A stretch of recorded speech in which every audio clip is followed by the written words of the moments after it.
like John Morant. Need a triple double. Told him check the stats. Yeah, I got a couple. I don't drop the ball. Now I never fumble. I'm the MVP. Now I feel like Russell. Feel like John Morant. Need a triple double. Told him check the stats. Yeah, I got a couple. I don't drop the ball. Now I never fumble. I'm the MVP. Now I feel like Russell. Yeah, I need it.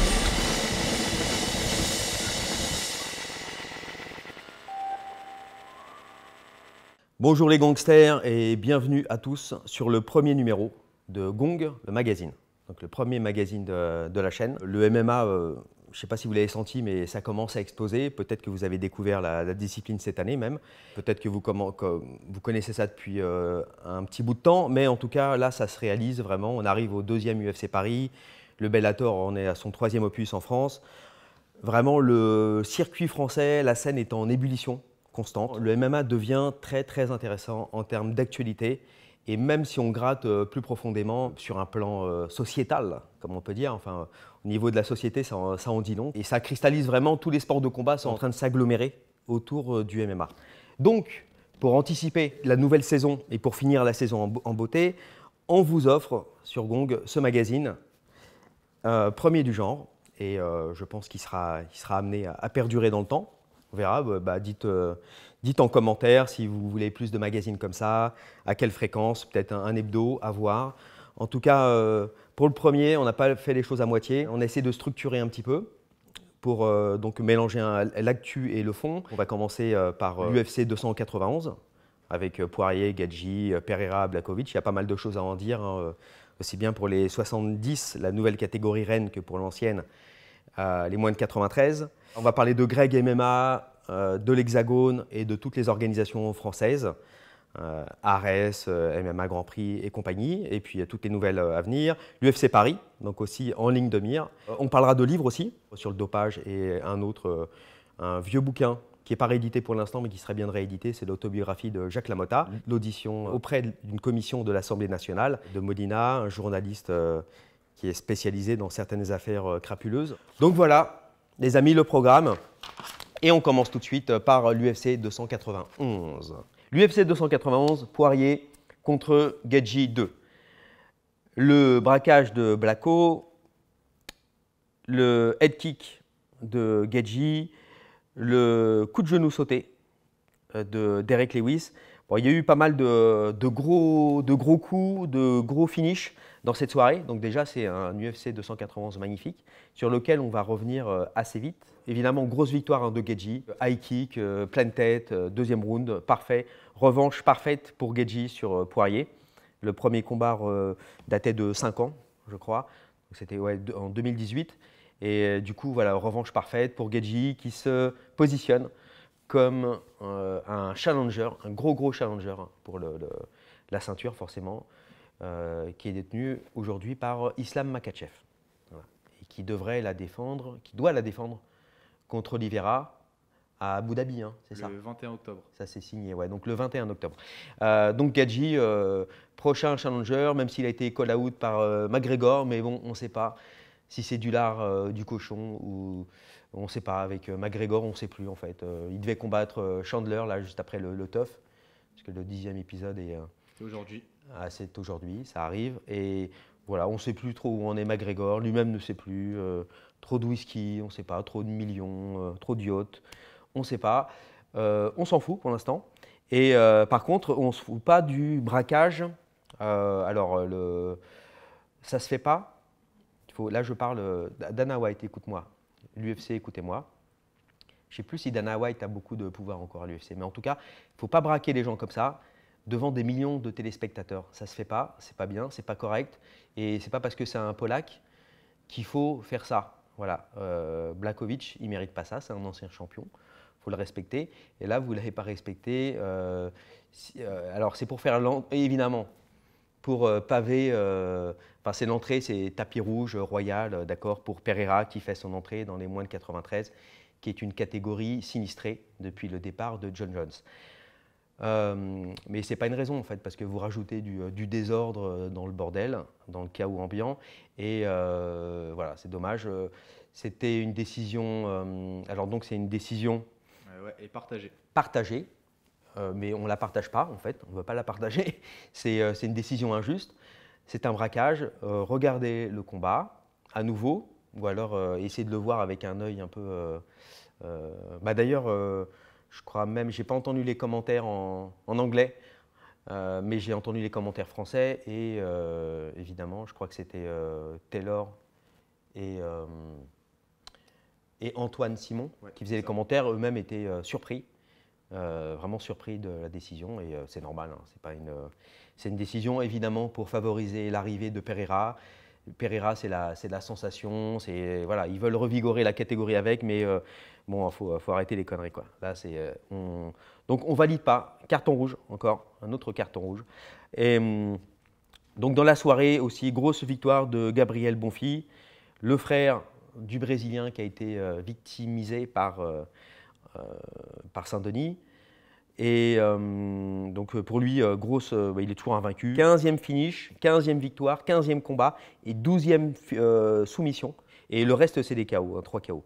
Donc attention, ce Bonfils, du moment qu'il n'a pas un Saint-Denis en face de sa route, et heureusement, il ne combat plus en 77 kg, tout pourrait bien se passer pour lui. Donc à suivre. Derrick Lewis aussi, gros retour. Derrick Lewis, coup de genou sauté. Il nous revient donc dans une forme resplendissante. Magnifique, malgré il doit faire au moins 120 kg, je pense qu'il cut, c'est un des rares poids lourds à cutter. Je crois qu'il cut, c'est ça. Ouais, non, lui il a un régime à base de McDo, quoi. Ah ouais, non, mais c'est du McDo quand même bien protéiné, hein, parce que franchement, le mec, il envoie. Alors, vous voyez, il avait subi 3 revers contre Spivak, Pavlovich, Tuivasa. Donc, surtout Pavlovich et Spivak, hein, c'est normal, hein, c'est vraiment là, on est dans enfin, Pavlovich, c'est la crème, il n'y a rien à dire. Spivak, il se positionne très bien. Donc voilà, on est content pour lui, il revient, il arrive à la fin de son contrat. Donc va-t-il re-signer à l'UFC, va-t-il s'envoler vers le PFL pour un combat contre Francis Ngannou, après son combat de boxe anglaise contre Tyson Fury? Peut-être, on ne sait pas, pour l'instant c'est en plein suspense. Et pour finir avec cet UFC 291, oui quand même c'est Ferguson donc, qui se fait soumettre par Bobby Green 6 secondes avant la fin du 3e round. Bobby Green, c'est pas sympa ça. C'est la 6e défaite pour Ferguson. Il est peut-être temps de tirer sa révérence, je pense, pour Tony Ferguson. C'est triste, mais je pense que c'est fini pour lui. Hein, il ne reviendra plus. Son style de combattant zombificator, je crois que c'est mort. Et voilà, bravo à Bobby Green, en tout cas, belle soumission. 6 secondes de la fin du 3e round, ça fait toujours plaisir quand on est le soumetteur. Et je pense que c'est fini avec l'UFC 291. C'est fini. Alors, UFC 291, c'est fini. Donc, on passe directement à Greg MMA. Le cas Greg MMA, qui combattait, qui faisait son retour, son gros comeback après 17 ans d'absence, donc son grand retour dans la cage, à l'Hexagone MMA 10. C'était à Orange, dans les arènes d'Orange, donc lieu magnifique, chargé d'histoire, machin truc, les gladiators, enfin il y a tout. Bon, ça manquait un poil d'éclairage, voilà, petite, je sais pas si, enfin bon, ça manquait un peu d'éclairage, c'est dommage parce que le lieu est vraiment somptueux et il faut garder cette touche-là. Je sais qu'ils font ça aussi à Béziers, donc l'Hexagone, continuer à faire ça franchement, ça c'est un truc en plus pour le MMA français, à mon sens. Et c'est magnifique, il n'y a rien à dire. Et le travail de fond que fait l'Hexagone est aussi pas mal. On va en reparler un peu plus tard. Par contre, le retour de Greg Bouchlaghem, donc de Greg MMA, parce que c'est son blaze actuel, hein, maintenant, on le connaît, enfin, tout le monde le connaît un peu sous ce nom-là, même beaucoup sous ce nom-là. Donc son problème, le problème de ce retour, c'est qu'on a attendu 17 ans. Lui aussi, c'était franchement un très bon combattant qui a refusé l'UFC à un moment, qui était sollicité par l'UFC. Franchement, il n'y a rien à dire sur ses états de service. Il a eu des défaites, il a eu des grosses défaites, mais c'était contre des grands combattants à l'époque, vraiment. Et je vous assure, donc c'est vraiment un combattant honorable. C'est pour ça qu'on le…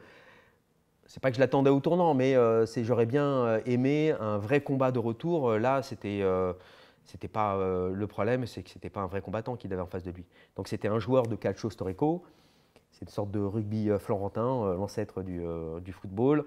Je vous passe les détails.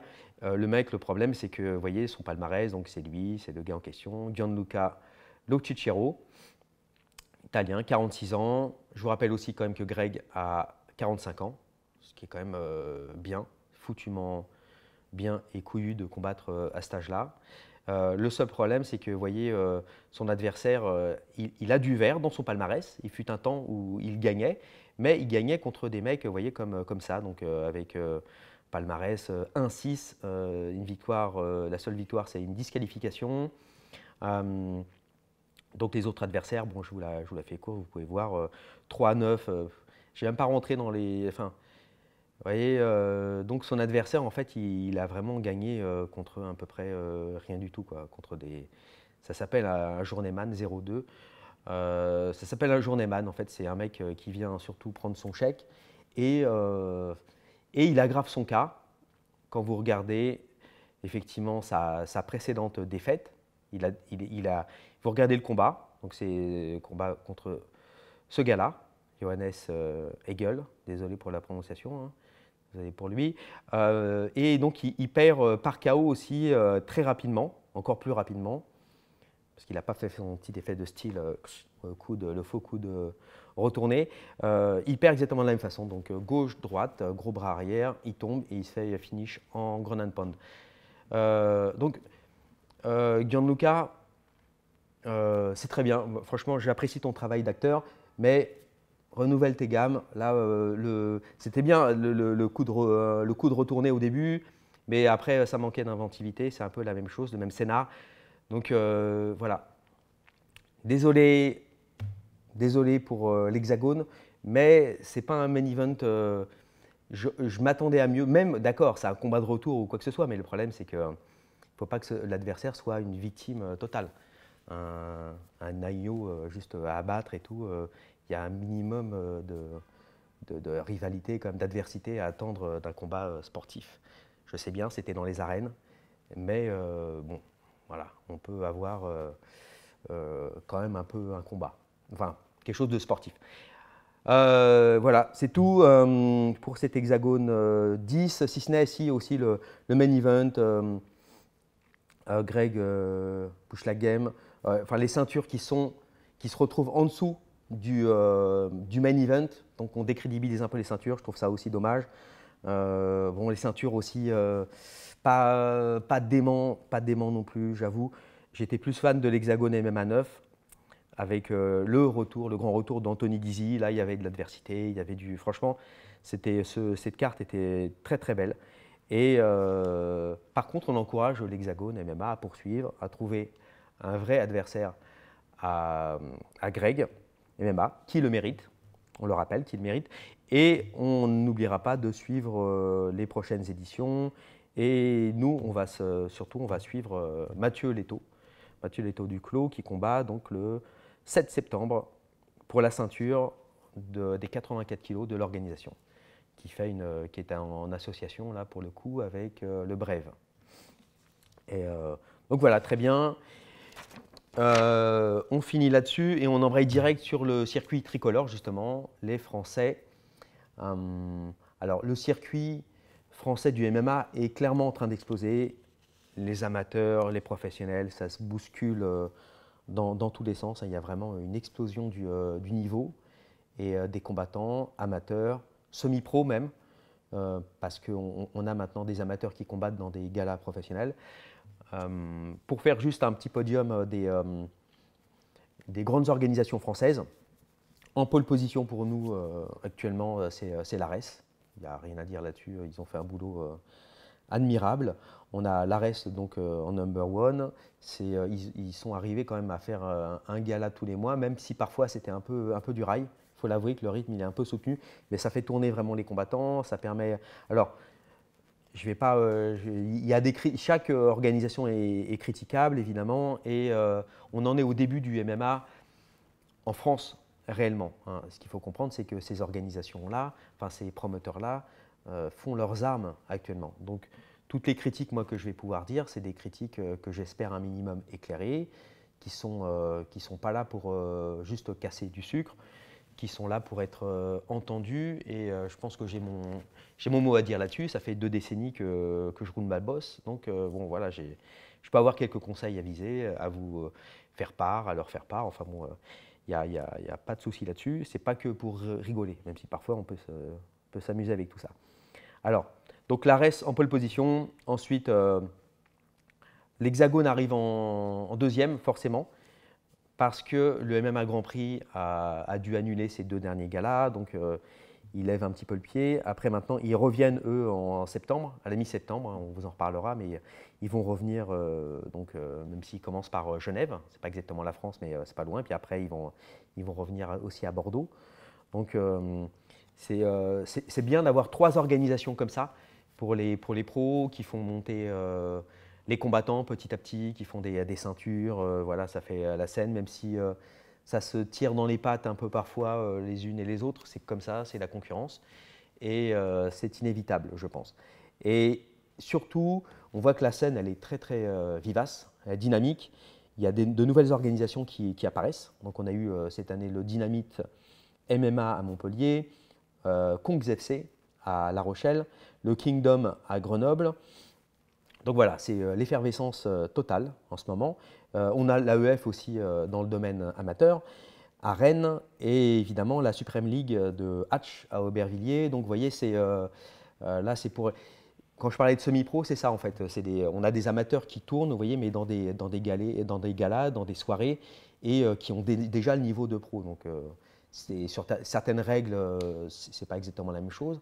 Ils sont plutôt dédommagés que payés, ils n'ont pas les coups de coude, enfin, mais ça reste des combats au chaos dans une cage. Donc tout ça, ça tire vraiment le niveau vers le haut. Il y a des combats ultra agréables à voir, à suivre. Il y a des nouvelles têtes. Toutes les semaines quasiment, vous avez de nouvelles têtes, des combattants qui peuvent émerger et apparaître en pro et que vous pourriez retrouver à l'UFC ou Bellator d'ici 2-3 ans. Donc, n'oubliez pas ça, c'est bien de suivre. Vous voyez les fans, par exemple, Morgan Charrière, là, on va en reparler, qui vient de signer avec l'UFC.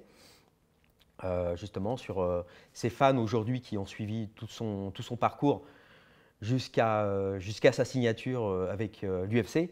Bon, bah, ils ont partagé des choses vraiment, je pense, incroyables. Et je pense que vous pouvez aujourd'hui, comme ça, suivre les combattants, leur donner de la force, trouver certains combattants que vous aimez plus que d'autres. Enfin, il y a vraiment une scène ultra intéressante et c'est aussi pour ça qu'on fait ce mag là actuellement. C'est que je pense qu'il faut être présent dans l'actualité pour suivre tout ça. Si le MMA Grand Prix revient d'ailleurs en septembre, ce n'est pas le cas de l'Ares qui ne revient pas en septembre mais qui revient en octobre. Contrairement, donc l'événement de septembre a été annulé. Par contre, ils m'ont confirmé qu'après, ils gardaient un rythme mensuel, comme c'était le cas de la saison précédente. Donc 2023, à quoi il faut s'attendre en 2023-2024? En tout cas, il y a comme un séisme là, géopolitique qui est en train de se dessiner. En tout cas, le MMA change pas mal. Il y a eu une grosse… la saison dernière… on n'avait pas que le triomphe de l'Ares au niveau des organisations, il y avait aussi une grosse prédominance du Factory, du MMA Factory, donc pour faire simple, l'écurie de Fernand Lopez, qui avait placé beaucoup de combattants à l'UFC, voilà, ils étaient vraiment très très présents sur la scène, dans les médias et tout. Et là, depuis peu, la BTT, donc la Bulgarian Top Team de Guillaume Pelletier, fait attaque assez fort. Déjà, ils avaient signé Benoît Sardoni, qui en plus là est en train de monter dans le classement, de marquer les esprits, de faire mal, de faire vraiment très très mal à la concurrence. Enfin, il marque son territoire en 70 kilos. Et donc la BTT a signé aussi Nora Cornol et tout récemment Yanis Guémouri. Donc ils ont 3 combattants, et les 3 seront présents aussi à l'UFC Paris. Donc en gros, la BTT là, arrive quand même en force pour cette UFC Paris. Et ça montre aussi un effritement de l'empire Lopez. On peut parler d'empire, puisque Donc, Mister Lopez, on va rappeler qu'il il est à la fois manager, coach, promoteur de l'ARES. Enfin, il fait beaucoup de choses et effectivement, il a une grosse écurie. On peut parler d'empire. Par contre, ça s'effrite là actuellement. On voit bien que déjà, le Factory vient de perdre son partenariat avec Venom.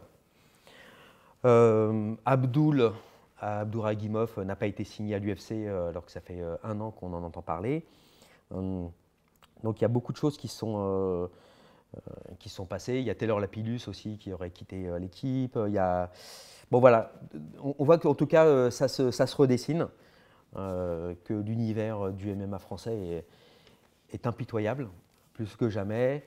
En tout cas, c'est intéressant parce que c'est comme si un monopole, en fait, il était presque en situation de monopole, en fait. En tout cas, il monopolisait la place publique ou les esprits, etc. Et c'est en train de se rééquilibrer là, petit à petit. Donc, voilà, ça, on pouvait noter ça pour le circuit français. Et pour parler aussi de Hatch, l'équipe d'Hatch, donc qui a donc à la fois une équipe, la Hatch Academy, qui organise avec ses 100% Fight et sa Supreme League. C'est eux qui ont repris le partenariat avec Venom. Donc là aussi, vous voyez, il y a du rééquilibrage dans l'air. Et pour finir là-dessus, on parlera aussi de Saladin Parnasse, qui défend sa ceinture des moins de 106 kg au KSW le 19 août en Pologne contre Robert Ruchala. C'est un Polonais de 25 ans, il est à 9-0, il est invaincu. Et on souhaite le meilleur combat à Saladin. C'est le 19 août, donc ça arrive assez vite. Voilà ce qu'on pouvait dire pour la scène tricolore. On a oublié un truc ou pas? Non, c'est bien, pour la scène tricolore, c'est... Ouais, je pense qu'on a fait le tour. C'était peut-être un peu speed, pas très drôle, mais en tout cas, vous avez un bon récap. Et ensuite, on va directement, puisqu'on parlait du MMA Made in Paris, Made in France, forcément. On va parler de quoi maintenant? De l'UFC Paris. Eh oui, de l'UFC Paris. Il y en a un qui suit. Hein. Alors, surtout là, on égrène les chapitres, hein, on passe, mais n'oubliez pas de dire ce que vous pensez. Je peux me tromper, je peux dire des conneries ou des choses. Mettez des commentaires, c'est très très important. Faites péter les commentaires dans tous les sens pour me rentrer dedans en tout bien, tout honneur. Hein, voilà. N'hésitez pas à me dire ce que vous pensez de l'analyse que j'ai faite là rapidement de la scène ou si vous avez des trucs à dire dessus. Voilà. UFC Paris. Alors, je ne sais pas si vous l'avez vu, mais là, je synthétise au max, je speedifie à mort. Voilà, parce qu'il y a beaucoup de choses à dire. Et en plus, j'ai tendance à faire des digressions dans tous les sens parfois. Donc, j'essaye de synthétiser. Si vous trouvez que c'est trop rapide, n'hésitez pas à me le dire dans les commentaires. N'hésitez pas à me dire si vous voulez que je prenne plus de temps. J'essaye de raccourcir. Là, j'ai tendance à faire des podcasts ou des formats assez longs. Donc là, j'essaye de faire de la synthèse ultime. Et dites-moi ce que vous en pensez, si on continue sur ce schéma-là ou si on prend un peu plus de temps. Voilà. L'UFC Paris, donc, c'est l'UFC Fight Night 226. Gane contre Spivak. Cyril Gane. C'est le 2 septembre, donc ça arrive assez vite. Hein. Ça arrive même très vite. Et pour moi, c'est une carte magnifique. Magnifique pourquoi? Parce que, franchement, tout le monde est à sa place. Alors, il y a une inconnue encore, c'est que alors là, on vient d'apprendre que Taylor Lapillus, non seulement il avait signé, enfin, il avait déjà signé avec l'UFC en principe, mais il sera sur la carte de l'UFC Paris. Donc, par contre, il est plus sous les couleurs du Factory, mais il est avec l'US Metro, donc il sera coaché par Johnny Frachet.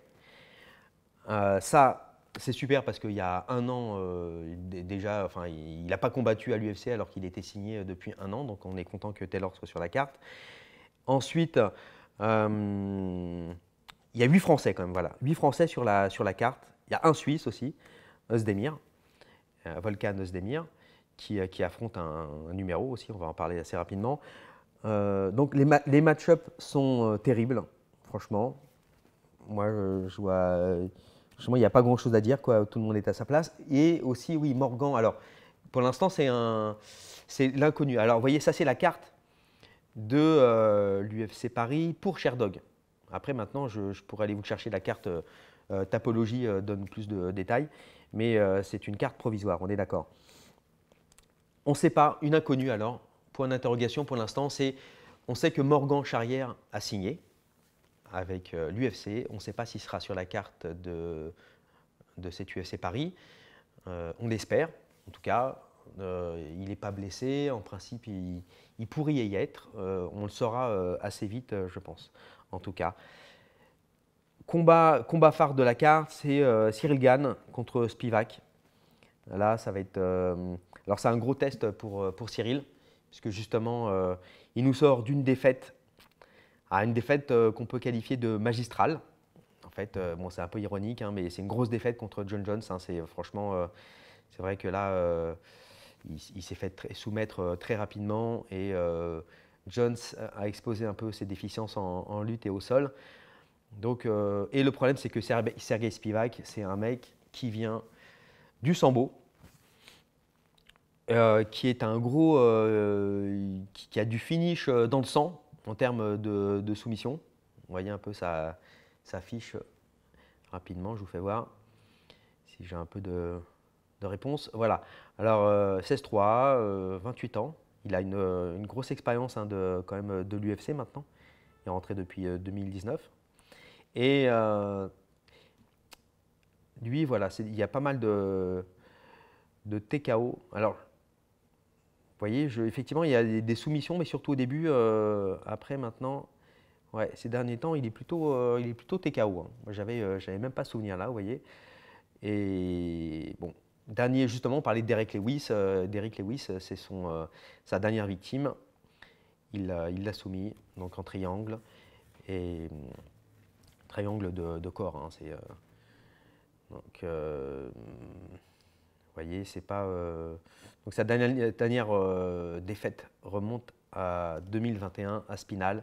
Et c'est vrai que Spivak, c'est quelqu'un qui sera à suivre, hein, quoi qu'il arrive. Je pense que ça va nous offrir une belle opposition avec Cyril. C'est vraiment là clairement une opposition de style. Vraiment le style pied-point, le style ninja en striking de Gane contre Sergei qui est vachement posé, qui est pas trop, il n'est pas très très dangereux en boxe anglaise, hein, donc ça c'est plutôt pas mal. Et par contre, voilà, il va falloir se méfier de sa lutte, il va falloir trop se laisser agripper, bien entendu. Et surtout, c'est sur 5 rounds, donc pendant les 5 rounds, ça peut être gros suspense. Deuxième combat de la carte, Manon Fiorot, la française, contre Rose Namajunas. Et pour le coup, c'est Rose Namajunas, qui est en strawweight, c'est-à-dire qui combat à 53 kg, qui monte de KT pour affronter la française, Manon Fiorot, qui elle évidemment est en flyweight, donc en 57 kg. Ouais, bon, on arrondit, hein, c'est 56,7 en vérité, c'est 125 livres. Voilà. Alors, je ne sais pas si vous connaissez un peu Manon, mais vous voyez son parcours, bon, son parcours exemplaire. Voilà. Pour dire que elle mérite d'affronter Rose maintenant. Enfin, franchement, c'est une belle opération que lui offre. Hein, c'est un beau combat que lui offre l'UFC. Il n'y a vraiment rien à dire. Et là, c'est clairement pas une fleur qu'ils font à Rose en lui offrant Manon Fiorot dans une KT au-dessus. On est curieux de voir ça. Attention, maintenant, Rose est capable de. C'est une combattante qui est capable peut-être pas du pire, mais pas loin parfois, et du meilleur en tout cas, de grandes surprises. Et donc son combat contre Weili Zhang, avec le KO, la pleine tête sur high kick, c'était quand même magnifique. Enfin, elle est capable de belles choses. Après, voilà, je pense que la puissance de Manon risque quand même de faire la différence, portée par son public. Alors, Voilà, deuxième combat, aussi intéressant que le premier. Troisième combat, eh ben, c'est Benoît Saint-Denis contre Thiago Moises, encore un Brésilien qu'on offre, je ne vais peut-être pas dire en pâture, même si l'esprit y est, mais qu'on offre à Benoît Saint-Denis, à notre SAS national. Un Brésilien très, très dur, expérimenté, mais académique. Et ce qui est intéressant chez lui, bah, vous voyez quand même, il a une victoire contre Bobby Green. Voilà, pour pour resituer dans l'actualité. Puisque pour ceux qui suivent, Bobby Green vient de soumettre Tony Ferguson. C'est bien, c'est toujours le même qui suit. Et vous voyez, Joël Alvarez, il a une défaite contre lui aussi. Et voilà, contre le champion actuel, Islam Makhachev. Ça remonte, c'est pas si vieux, ça remonte à 2021. Et il a quand même fallu 4 rounds à Makhachev pour trouver la solution contre lui. Un étranglement arrière. Vous voyez. Et du coup, ça va être ce combat-là, il est parfait pour étalonner Benoît. Thiago Moises, on l'a vu, en plus là, il est sur sur deux bonnes victoires, il s'est plutôt bien remis. Plus 2 soumissions, il n'y a rien à dire. C'est vraiment. Là, on a l'impression que Benoît, il a un parcours quasiment parfait, en tout cas, même s'il y a eu des problèmes de blessures, de combats annulés et tout, mais en tout cas, les adversaires se suivent, ne se ressemblent pas et offrent l'adversité parfaite à Benoît pour monter dans les classements, pour faire ses preuves, pour se tester. Et franchement, pour moi, c'est idéal. Et je vois Thiago Moises, ça pour le coup, je le vois moins dangereux que Bonfi. Bonfi, bah, comme son frangin, très dangereux avec ses points et ses soumissions. Thiago Moises, il est à peu près équitable. Ouais, c'est un combattant vraiment polyvalent, qui n'a pas trop de failles, mais qui n'a pas une dangerosité dans un secteur particulier, je trouve. Donc, moi, je n'ai pas trop de doutes quant à la victoire de Benoît. Il n'y aurait que ces 3 combats-là, avec des Français, à cette UFC déjà, ça serait parfait, déjà. Mais, en plus, on a donc Nora Cornol, dont ça sera le premier combat à l'UFC. Nora Cornol, alors si vous ne la connaissez pas, déjà vous avez un podcast sur Gong à aller voir directement. Elle est à 6-1 pour l'instant. Bon, là, elle va avoir quand même, en termes de niveau, tout de suite, c'est autre chose. Hein, c'est l'UFC. Donc là, il donne Jocelyn Edwards. C'est bien. Franchement, c'est un super bon test. Vous voyez, c'est un peu, elle a des décisions, enfin des combats un poil laborieux peut-être. Elle est des décisions partagées. Vous voyez, ces 2 derniers combats, mais c'est du vrai niveau à l'UFC. De toute façon, bon, du faux niveau à l'UFC, c'est dur à trouver. Hein. Donc pour Nora aussi, parfait combat d'entrée. On a Zara Fern aussi, qui elle descend de KT, si je ne m'abuse, donc qui combattait avant 66 kg, mais 66 kg, c'est pire que les 93 chez les hommes. C'est une catégorie plus que sinistrée qui avait été créée pour Cyborg à l'époque. Ouais, bon voilà. En fait, super combat pour Zara aussi contre Alec Owan.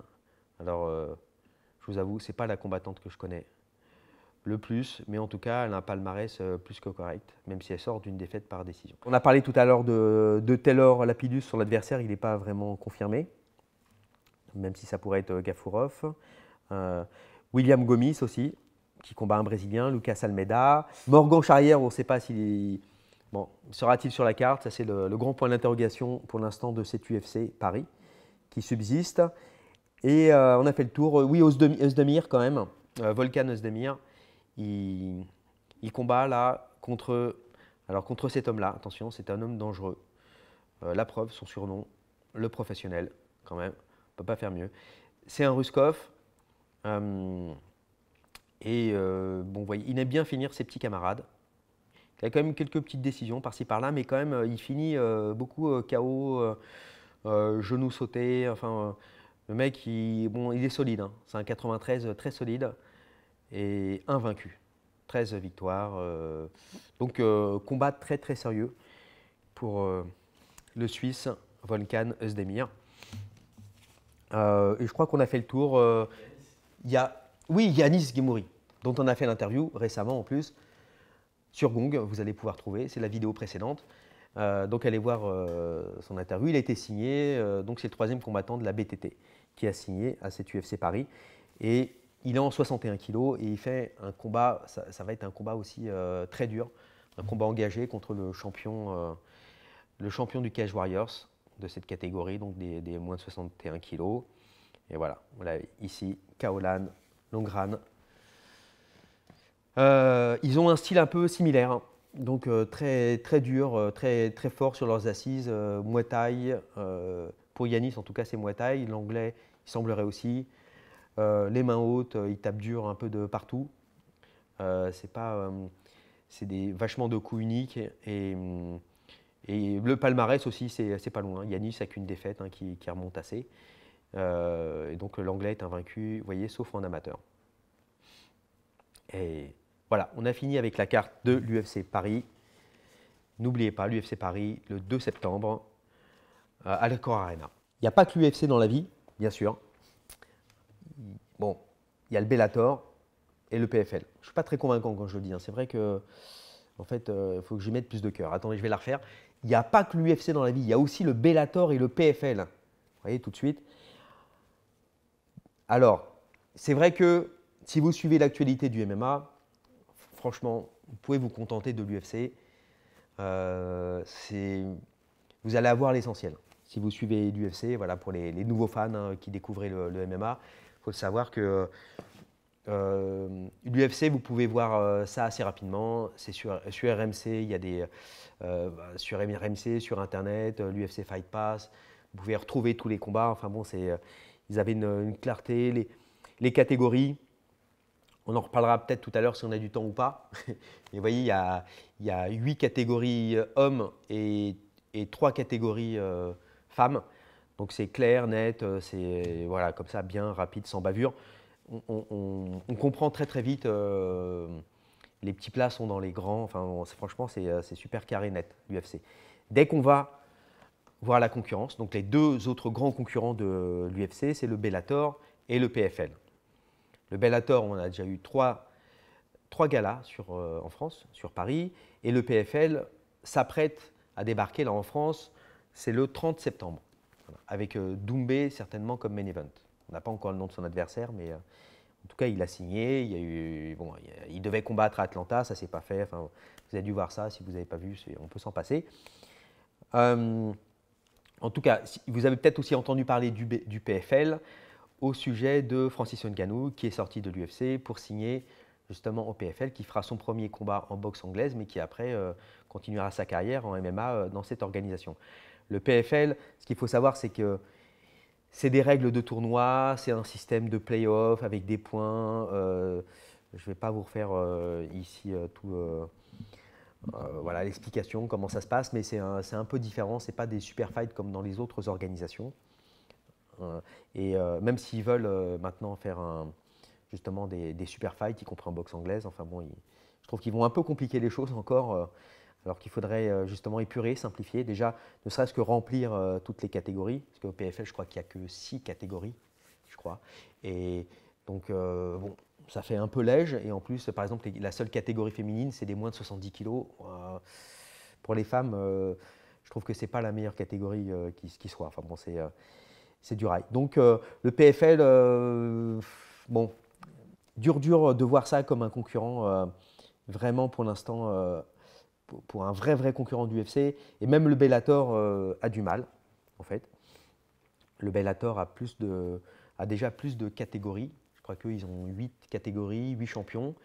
Et c'est plus clair, c'est les mêmes, c'est des super fights classiques, même s'ils font des tournois à 1 million.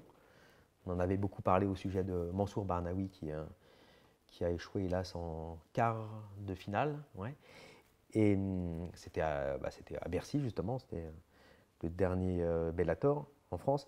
Et donc c'est déjà plus clair, le Bellator, mais c'est pas encore ça. C'est pas encore ça, et ils ont du mal depuis très longtemps. Et pour resituer un peu, alors, l'UFC c'est quoi? L'UFC c'est Andy Havor, Autrement dit, c'est IMG, donc c'est un gros groupe de management, de sportifs, d'acteurs, etc. Enfin bon, c'est assez énorme maintenant. Ça a été introduit dans ce grand, enfin ça a été racheté par ce groupe. Le PFL, c'est Universal et le Bellator, c'est Paramount. Voilà. Donc vous voyez, il y a un grand groupe qui est à la tête de chacune de ces trois orgas. Et Endeavor, en plus, a racheté il y a peu la WWE. Donc ça rajoute encore, c'est pas exactement du combat, mais il y a des transfuges de l'un à l'autre, comme Brock Lesnar ou Ronda Rousey. Magnifique. Aujourd'hui, il y a quoi? Pourquoi on parle de tout ça aussi? Parce qu'il y a des rumeurs de fusion entre le Bellator et le PFL. Des rumeurs qui persistent et qui commencent à se préciser. On devrait en savoir plus là durant le mois d'août. Et à vrai dire, ça semble logique en fait. Parce que jusqu'à maintenant, le PFL a du mal à se positionner. On voit que la signature de Ngannou n'a pas forcément eu l'effet escompté. En tout cas, ce n'est pas le séisme qu'on aurait pu attendre. Ça bouge pas trop. Le Bellator, eux, ça fait très longtemps qu'ils stagnent. C'est vraiment dur de voir comment cette concurrence va arriver à s'exprimer réellement. On voit bien que peut-être que la fusion va apporter quelque chose. On parle d'une nouvelle plateforme qui pourrait diffuser l'ensemble de tous ces combats, le Bellator, le PFL. Enfin, on n'y voit pas trop clair pour l'instant. On en saura peut-être beaucoup plus. Et juste pour dire que quand même, c'est bien cette variété. C'est bien en plus qu'il soit en France. Je vous encourage. Enfin, il faut franchement autant suivre l'actualité de toutes les catégories de toutes ces organisations, ça peut être difficile. Par contre, quand vous avez un gala en France comme le Bellator ou là le PFL le 30 septembre, franchement, c'est du pain béni parce que c'est vraiment c'est du beau spectacle. Moi, je me suis déplacé, hein, j'étais à Newcastle pour le premier PFL Europe, parce qu'il faut dire que le PFL arrive là donc pour son 3e opus à Paris. Ça sera les demi-finales. Où donc on aura Doumbé en super fight, mais on aura aussi Anthony Salomon en demi-finale des moins de 93 kg. Donc il y a un Français qui est quand même bien placé dans le tournoi des 93 kg. C'est un tournoi, alors la caractéristique du PFL aussi, c'est des tournois à 1 million de dollars. Ils font tous les ans, vous avez un tournoi, chaque saison, un tournoi à 1 million de dollars. Donc le vainqueur du tournoi est champion de la catégorie et remporte 1 million de dollars. Alors pour le PFL Europe, c'était un tournoi à 100 000 $, mais ça vous donne un ticket d'entrée pour le tournoi à 1 million de dollars. Voilà, c'est pas mal, ça se tient, c'est un salaire. Enfin, même à l'UFC, pour gagner 1 million de dollars, il faut s'accrocher, il faut vraiment rentrer dans le top 5. Et encore, fusionner, c'est leur seule solution pour survivre raisonnablement, mais je ne les vois pas prendre. Plus j'y pense en fait, et moins je vois comment ils pourraient ravir le monopole ou arriver ne serait-ce qu'à égalité avec l'UFC. Franchement, vous voyez comment c'est organisé, même de l'intérieur, et vous sentez la différence. Vous sentez que l'UFC, c'est vraiment la perfection, quoi. Tout glisse à l'intérieur. Vous pouvez en parler avec n'importe quel combattant. Et il y aura toujours des petites choses à redire sur les autres organisations, mais l'UFC, à part les décisions, sinon, c'est vraiment une machine de guerre, enfin, qui vous met vraiment dans les meilleures dispositions pour faire la guerre. On va passer maintenant au bouquin, parce que moi, je fais un petit peu de recherche sur le dopage. Je trouve que c'est un sujet passionnant et que c'est pas assez traité dans tous les sports en général, et même en MMA. Attends, là, on peut placer sur cette cam, vas-y. Et ouais, c'était dopé. Bon, c'est un peu sombre là. Mais voilà. Le seuil. Alors ça, c'est un bouquin écrit à deux mains, à 4 mains, par 2 personnes, en tout cas. Et c'est très, très, très intéressant parce que ça relie le dopage à un problème de société, en fait, tout simplement. Ce qu'il faut savoir, c'est qu'aujourd'hui, quand vous faites des recherches sur l'antidopage, vous vous rendez compte que c'est un peu de la flûte, en fait, que les organismes qui sont censés lutter contre le dopage font pas grand-chose en réalité. Ils sont plus là pour couvrir en fait un système qui promeut, qui encourage, qui est pro dope, qui est pro doping en réalité, et je ne sais plus qui disait, enfin en tout cas, on se rend compte que le premier effet secondaire du dopage, c'est l'hypocrisie. Effectivement, s'il y a un mot à retenir, c'est celui-là, c'est un peu une grande hypocrisie. Et pour preuve, vous voyez qu'au sommet de la lutte antidopage, vous avez le CIO, tous les organismes contre le dopage, les organismes nationaux et internationaux. À la fin, ils dépendent du CIO, sommet de la pyramide. Donc il y a juste un problème parce que le CIO, les Jeux Olympiques, c'est d'abord un business. Et je pense que c'est la plus grande concentration de dopés sur Terre à chaque fois. Et ne serait-ce que la devise olympique, hein, c'est Situs Altius Fortius. Vous voyez mon accent latin. C'est plus vite, plus haut, plus fort. Enfin, en gros, c'est toujours plus, quoi. Et toujours plus, vous ne pouvez pas, si vous êtes un homme, vous pouvez que si vous êtes dopé, si vous êtes un surhomme. Voilà, c'est la.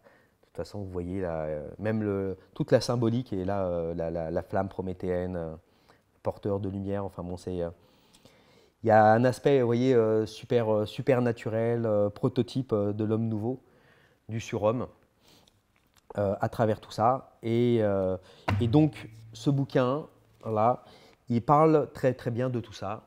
Il relie bien. Vas-y, gros plan. L'autre, c'était très bien. Ouais. Et ce bouquin-là,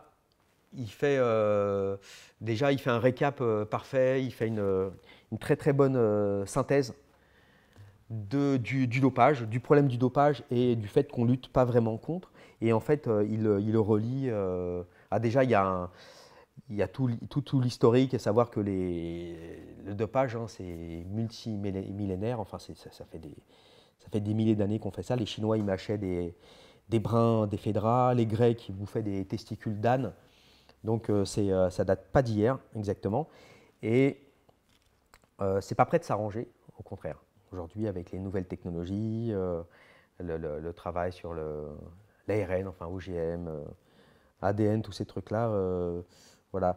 Donc ce bouquin, très bien, et savoir qu'en sport de combat, c'est d'autant plus intéressant de s'occuper au dopage que le MMA, je pense, est vraiment, vraiment atteint à haute dose par le dopage.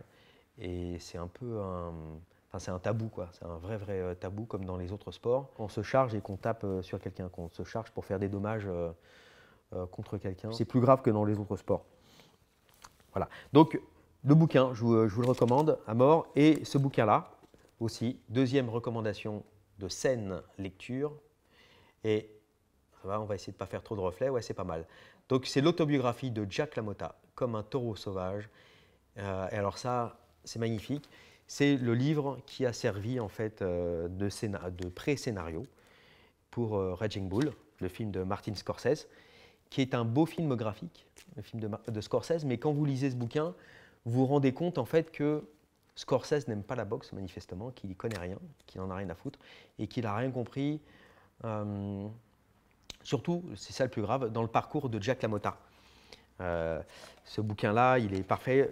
Enfin, franchement, c'est une biographie magnifique. Il explique énormément de choses sur les dessous et sur l'envers de la boxe professionnelle à l'époque. Et voilà, tous les problèmes d'addiction. Il y a plein de choses de jeux, de liens avec la mafia, les combats truqués. Enfin, il parle justement l'affaire du combat contre Cerdan.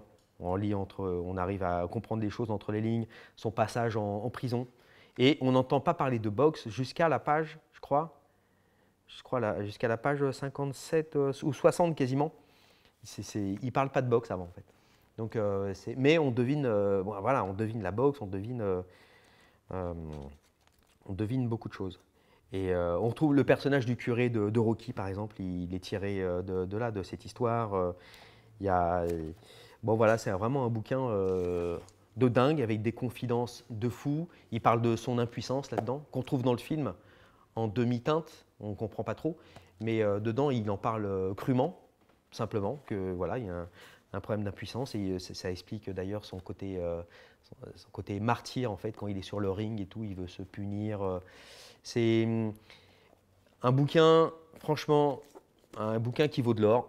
Alors, je ne sais pas si vous allez pouvoir le trouver. Moi, je l'ai trouvé dans une vieille édition. Please, rééditez ce bouquin. Il faut que les gens ils en profitent. magnifique. Et surtout, vous pouvez comparer par rapport à l'adaptation cinématographique qui en a été faite. Et c'est assez marrant de voir ça, de comparer. Voilà pour les bouquins. D'ailleurs, dites-moi si ça intéresse personne, les bouquins, on peut virer, hein, à la limite. Je sais que les gens ne lisent plus beaucoup maintenant. Tu lis, toi, Patrick? Bien sûr, je lis. Et voilà, c'est un grand lecteur. Par contre, les films Raging Bull, Scorsese, ça c'est chinois ça. On va finir sur un chapitre brûlant, l'audition de Romain Molina auprès d'une commission d'enquête de l'Assemblée nationale. Romain Molina avait déjà fait quelques sorties, il disait qu'il travaillait sur les sports de combat, sur le MMA. Et alors là, ça s'est concrétisé sévèrement, et puisque l'audition a eu lieu voilà, un peu plus de 2 semaines. Elle est disponible sur YouTube aujourd'hui, et il envoie du lourd en fait. Il envoie des Scud, des missiles dans tous les sens, et il s'en prend principalement à une fédération, à la FFKMDA, qui est la fédération de kick et de pancrace, aussi le Muay Thai. Donc c'est la fédération en gros de pied-point. Et voilà, c'est une audition que vous pouvez trouver donc sur la vidéo de l'Assemblée nationale. Ouais, audition de Romain Molina, là. Je peux vous mettre en grand ça. À cette invitation, Et vous avez indiqué: je tiens à vous prévenir de la grosse enquête que je publie ces jours sur la Fédération des sports de combat et disciplines associées. On va résumer. Les faits et allégations sont tellement graves, système de prostitution implanté auprès des mamans des jeunes combattants. Oui. Est-ce que vous pouvez nous en dire plus? Et j'ai les mails. Et vous Alors, avez un tableau avec voilà. une correspondance Alors, de mail. voilà, si vous voulez voir le reste de la vidéo, hein, c'est à partir de 52 minutes 40 précisément. C'est là que le chapitre sport de combat commence, puisque au départ, lui, sa spécialité, c'est le foot, un peu le basket, mais il fait surtout sortir des scandales dans le domaine du foot, et des scandales vraiment très sévères, hein, y compris de la pédocriminalité, ce genre de choses. Et là, voilà, dans son audition, il y a des choses quand même lourdes, très très lourdes. Je vous laisse voir, mais il y a beaucoup de détails aussi, et c'est une audition, donc tout ce qu'il y a de plus officiel, hein, d'une commission d'enquête de l'Assemblée nationale à propos des défaillances des fédérations françaises de sport. C'est des accusations très très très graves, donc je vous laisse regarder ça, je vous laisse méditer là-dessus. Et tout ça pour dire que de toute façon, le système des fédérations, pour nous, c'est un peu daubesque en France, hein. On en a parlé de temps en temps. J'ai fait un podcast assez centré autour de ça. C'était avec Loïc Marty, donc le Scorpion. Vous pouvez retrouver le podcast, hein. Il nous avait expliqué justement, parce que lui, il avait installé le karaté mix au sein de la fédération de karaté. Et il connaissait de fond en comble cette fédération. Il avait été en guerre ouverte contre son président, et on a bien parlé du système des fédérations, que moi aussi, je n'ai pas vécu de l'intérieur, mais j'ai vécu de l'extérieur en tant que journaliste, et je peux vous dire qu'il y a des choses pas démentes, voire totalement à l'inverse démentes, justement.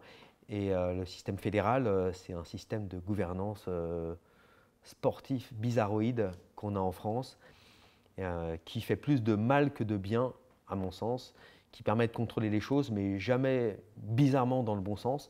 Donc, allez voir justement l'audition, le témoignage, hein, de Molina, et vous verrez, vous apprendrez peut-être certaines choses. Alors après, maintenant, ça reste des accusations. Je crois que la FFKMDA a riposté par une plainte. Donc, il va y avoir certainement une guerre judiciaire autour de ça. Molina dit avoir toutes les preuves et qu'il les fournit, il a d'ores et déjà fourni évidemment à la commission.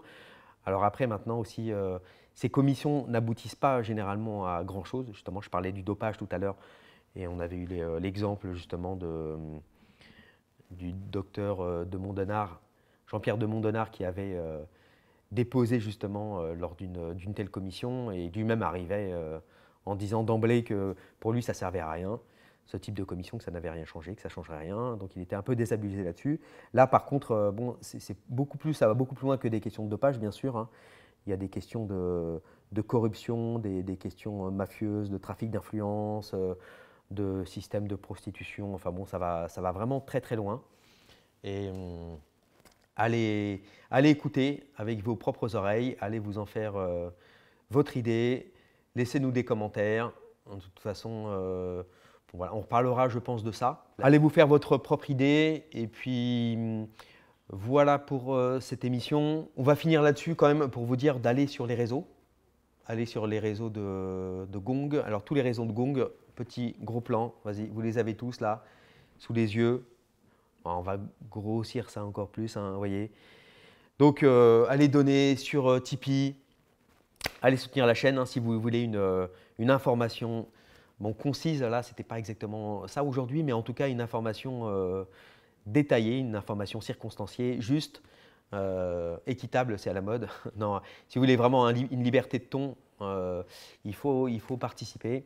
Allez sur soutenir aussi sur les réseaux, hein, TikTok, Twitter. Vous avez tous les podcasts sur Spotify, Deezer et compagnie. Et voilà, soutenez la chaîne avec des pouces dans tous les sens, hein, des pouces, des commentaires. Et puis voilà, à très bientôt. Si ça vous a plu comme format, et écoutez, n'hésitez pas à le dire. Si ça vous a déplu aussi, n'hésitez pas à crier votre rage et à vous défouler. De toute façon, portez-vous bien et puis soutenez le MMA partout et les justes combats. Je vous remercie, à très bientôt, ciao, bye. I don't drive the ball, now I never fumble. I'm the MVP, now I feel like Russell. Feel like John Morant, need a triple double. Told him check the stats.